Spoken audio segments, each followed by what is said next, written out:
Okay, I took this door off of up here and I saved it, but now I need a hinge because I have a broken one. I'm going to show you how to get this one off and how to exchange it with the one down here that's broken. Number one cabinet you use is always the one under the sink. And if you take a look here, we just broke this one right there.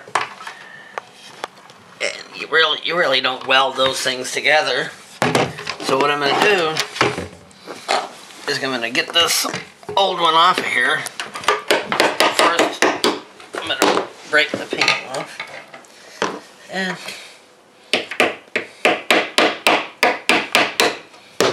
get these old screws off of here. You really got to kind of fight these things because they've been on for years. People have painted and painted them. Turn left.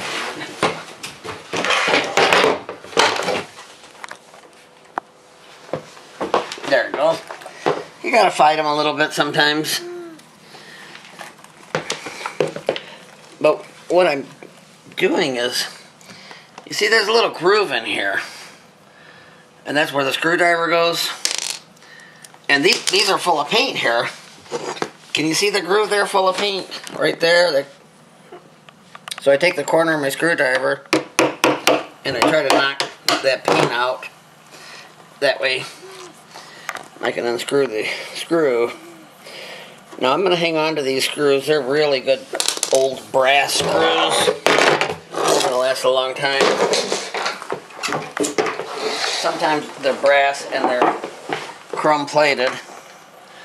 So I'm going to pop the same thing off here. You can see these three spots where the paint's in there. Like that.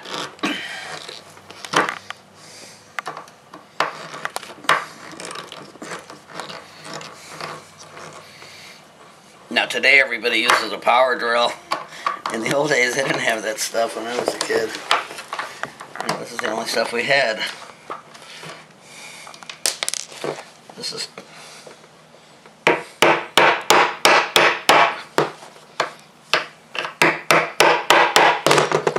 2013.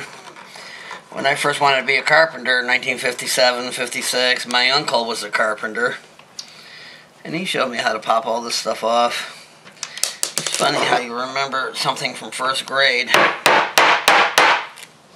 And it's important to pass it on.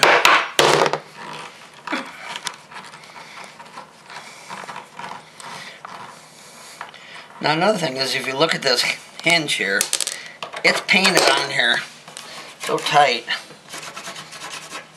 It was put on, you can see originally, wow, that's a long time ago. Now I gotta pop these off here, same thing, if I want to save them.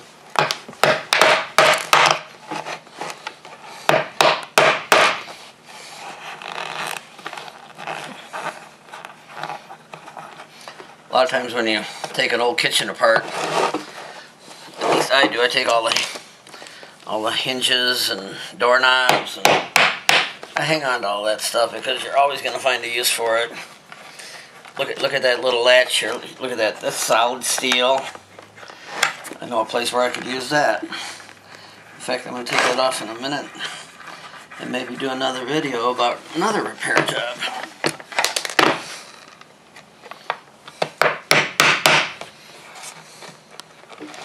Okay, we got this thing off.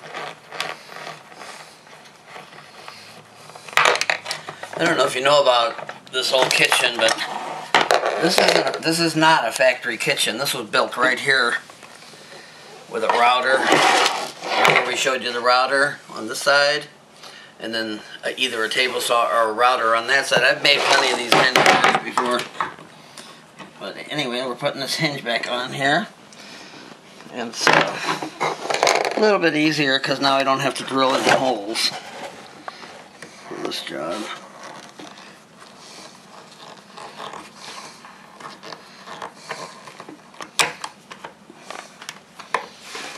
You can still put it in there as much as you can by hand before you almost forget to use it. That kind of stuff when you're using power drill all the time. One. So if you watch these videos, sometimes something has been broken for a year.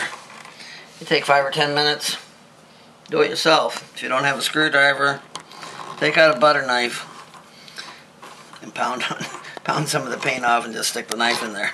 Screw holes. This is just wood, it's not steel. Okay, now close it up. And now look, I gotta flip my hinge back here like this. Try to line it up. And get my first screw back in there. Now it depends what you're looking for. I do have the touch-up paint in the basement, and I'm going to touch this up because I don't like the way it looks just with a dark screw hole. And I'm not going to hang on to this old hinge here, obviously, because it's broken, or the screws. But you know, anything about my show, I recycle everything. That's not much money. That's a little bit of money. Here's what's left. These parts. And here's all the tools it takes. Just a flat-headed screwdriver and a small hammer.